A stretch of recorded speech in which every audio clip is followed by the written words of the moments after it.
Shalom, selamat malam. Perkenalkan, nama saya Jujul. Saya dari siswa SMTK Betel. Nah, pada kesempatan kali ini saya akan membahas tentang pelajaran etika. Nah, jadi tema yang akan saya bahas pada kali ini adalah yang berjudul tuh etika dan norma tentang yang baik. Nah, seringkali kita langsung masuk saja ke dalam pembahasan kita. Seringkali di dalam pilihan-pilihan kita, di dalam kehidupan kita, ada banyak pilihan-pilihan kita tentang apa yang baik dan apa yang buruk. Nah, pilihan-pilihan ini biasanya itu disebut dengan moral atau juga disebut dengan pilihan tentang moralitas. Nah, pelajaran tentang pilihan-pilihan moral ini diberi nama etika. Nah, ternyata ada juga pelajaran yang membahas tentang pilihan-pilihan di dalam kehidupan kita, dan nama pelajaran yang membahas hal tersebut adalah etika. Nah, etika ini apa sih gitu di dalam kehidupan? Nah, artinya gitu. Langsung ya. Etika ini didefinisikan sebagai penyelidikan tentang apa yang baik atau benar dan apa yang buruk atau salah dalam kelakuan dan sifat manusia.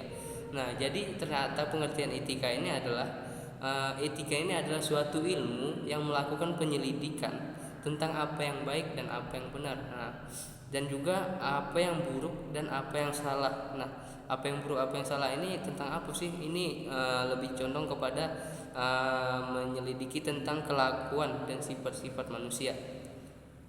Nah, kata lain yang sering dipakai untuk etika adalah, nah ternyata ilmu etika ini sendiri itu punya kata lain gitu. Nah, kata lain ini biasanya itu disebut dengan kesusilaan. Etika Kristen bertujuan untuk menolong orang-orang dalam mengambil pilihan yang lebih sesuai dengan kehendak Tuhan supaya kehidupan mereka menjadi lebih indah. Nah, ternyata etika kita lebih akan membahasnya tentang etika Kristen. Nah, etika Kristen ini apa sih gitu pengaruhnya atau apa sih manfaatnya ke dalam kehidupan kita? Nah, seperti yang sudah saya jelaskan tadi, etika Kristen ini bertujuan untuk menolong orang-orang Kristen di dalam melakukan kebijakan, di mana mereka kan banyak tuh orang-orang yang kadang mereka bingung gitu di dalam mengambil pilihan di dalam hidup mereka. Nah, tetapi dengan adanya etika ini, dengan adanya ilmu etika ini, dengan adanya ilmu penyelidikan tentang mana sifat yang baik, mana tentang perbuatan yang jahat, gini kita sebagai orang-orang Kristen lebih terbantu untuk bisa memilih atau memilah mana tindakan yang baik, mana tindakan yang jahat. Nah, supaya kehidupan kita ini lebih dikatakan itu lebih indah gitu, lebih gimana ya, lebih tentram, lebih damai, lebih menarik dan lebih berarti. Nah, etika ini juga diibaratkan sebagai pedoman yang menunjukkan arah. Nah, kita ambil aja filosofinya, pasti di jalan itu kan ada banyak tanda-tanda, biasanya tanda-tanda lalu lintas. Nah, tanda-tanda lalu lintas ini hampir sama itu dengan etika ini. Kan kalau tanda-tanda atau rambu-rambu lalu lintas ini tujuannya itu kan untuk apa namanya? Untuk menunjukkan jalan. Nah, kalau etika ini menunjukkan arah seseorang supaya dia bisa mengambil itu mana jalan yang baik, mana jalan yang benar, atau mana jalan yang salah, mana jalan yang tidak baik. Nah, penjelajah yang berjalan dalam hutan rimba yang tidak dikenalnya kurang bebas kalau ia tidak mempunyai pedoman. Nah, misalnya kita ambil contoh lagi, seorang penjelajah yang suka bepergian kemana-mana. Contoh misalnya ketika dia berada di sebuah hutan yang lebat, yang dia itu nggak tahu jalan, dia nggak punya petunjuk jalan sama sekali. Otomatis ini otomatis orang ini pasti dia bingung gitu mau kemana. Bisa-bisa saja dia tersesat entah kemana, bisa saja dia malah tersesat ke jurang kemana, kita nggak tahu kan. Nah, kalau dia tidak mempunyai pedoman, kalau dia tidak mempunyai petunjuk arah, nah begitu juga di dalam kehidupan kita, teman-teman. Nah, kalau misalnya nggak ada etika ini, kita ini apa ya, kayak nggak ada gitu pedoman hidup kita, nggak ada tujuan arah hidup kita untuk kita bisa menentukan mana yang jalan yang baik, mana jalan yang benar. Nah, ia barangkali mengikuti sungai-sungai atau memandang gunung-gunung supaya tidak sesat. Nah, biasanya kalau seorang penjelajah itu mereka ini kan nggak bingung nih mau kemana, tapi mereka ini biasanya mengikuti arus sungai. Mereka juga mengikuti memandang gunung-gunung supaya mereka tidak tersesat. Tetapi penjelajah yang membawa pedoman dapat berjalan lebih bebas karena mengerti arah.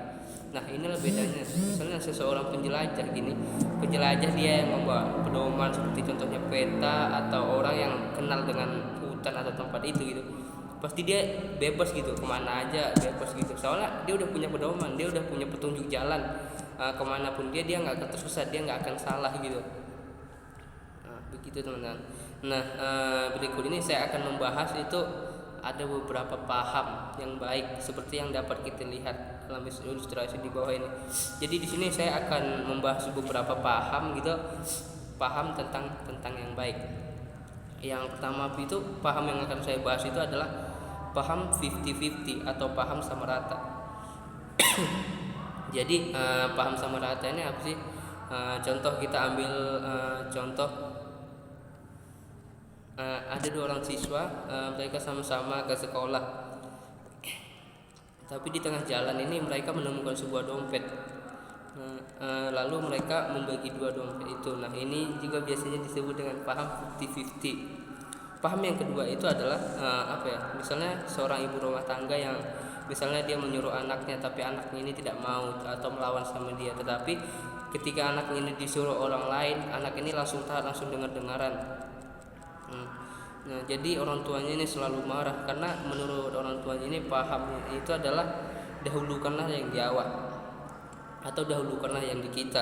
Nah, dan menurut etika tentang yang baik, paham ini disebut dengan kelakuan keegoisan. Mengapa disebut keegoisan? Karena paham ini kayak lebih mementingkan lebih mementingkan ego gitu, ego seseorang atau keluarga itu sendiri. Keluarga harus diutamakan, sedangkan kepentingan orang lain bukanlah tanggung jawab kita. Yang ketiga itu adalah paham kebangsaan. Paham kebangsaan ini biasanya itu dianut oleh negara-negara di mana para warganya itu harus harus melakukan sesuatu yang bermanfaat untuk negaranya. Yang keempat itu adalah paham yang baik menurut etika Kristen. Nah, kan tadi kita udah bahas yang 3 paham. Ada paham 50-50 atau paham bagi 2, ada juga paham paham ya kayak yang keegoisan, dan juga ada paham kebangsaan.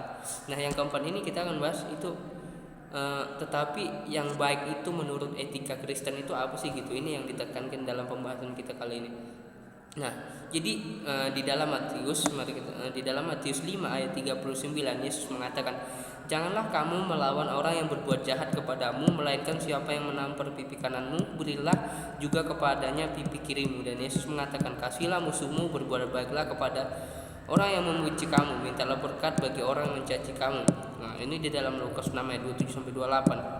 Nah, seringkali di dalam zaman sekarang ini ajaran Yesus ini memang sukar atau sulit sekali diterapkan oleh orang Kristen, dan bahkan orang Kristen sekalipun yang sudah kenal Tuhan. Seringkali itu mereka sangat susah melakukan paham ini gitu.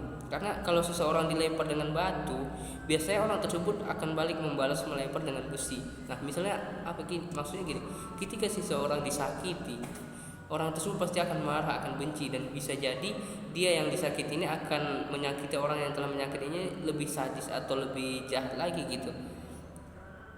Padahal nih menurut ajaran Yesus, kalau kita dilempar dengan batu, maka sebaiknya kita harus membalas dengan pisang, atau dengan lain kita membalas kejahatan dengan kebaikan. Nah, tapi yang kita tekankan di sini dari ajaran Yesus, kita sebagai orang Kristen yang sudah mengenal Tuhan, yang sudah mengenal kasihnya Tuhan, melalui etika Kristen kita belajar bahwa ketika kita disakiti, ketika kita telah disakiti, dihianati, apapun itu, kita harus tetap bisa mengasihi musuh kita.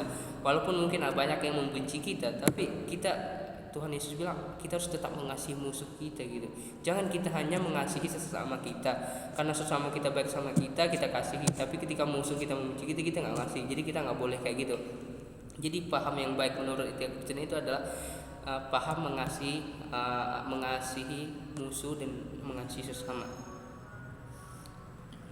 Di dalam Roma 12 ayat 20-21, di sini temanya itu tentang mengalahkan kejahatan dengan kebaikan. Jika seterumu lapar, bolehlah dia makan. Jika ia haus, bolehlah dia minum. Dengan berbuat demikian, kamu menumpukan bara api di atas kepalanya. Janganlah kamu kalah terhadap kejahatan, tetapi kalahkanlah kejahatan dengan kebaikan. Nah, jadi yang kita belajar hari ini adalah kita harus bisa mengalahkan kejahatan itu. Jangan sampai kejahatan yang menguasai kita. Jangan sampai kebencian atau apapun itu menguasai kehidupan kita. Nah, jadi yang ditekankan di sini adalah etika Kristen ini adalah ketika kita mengasihi sama kita, ketika kita mengasihi musuh kita, ini yang disebut dengan paham yang baik. Jangan hanya kita mengasihi sesama kita dengan karena mereka baik pada, tapi justru kita harus mengasihi dengan tulus tanpa kasih, seperti kasih Tuhan Yesus kepada kita. Sekian dari pembahasan saya, sekian, terima kasih. Shalom.